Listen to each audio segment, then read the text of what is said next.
Salam dostlar, yeni bir video ile karşınızdayım. Bu video ne var? Bu video teze boya pas gelip onu tezce açırıq. Tezce açırıq. Açtık 7. boya pasımız açıldı. İçinde neler var? Kaykaydı. Bizi sıkış. Kızı gösterebilir. Oğlanın paltarına da bakar. Elə gələn kimi açtım.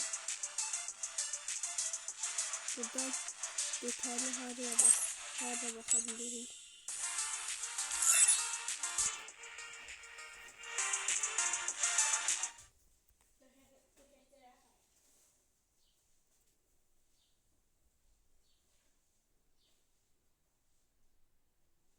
Belə.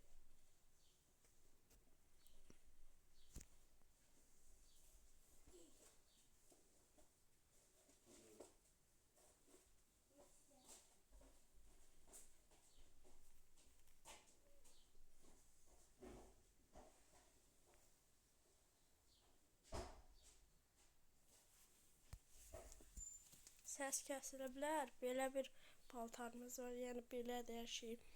Açdıq boya pasımızı.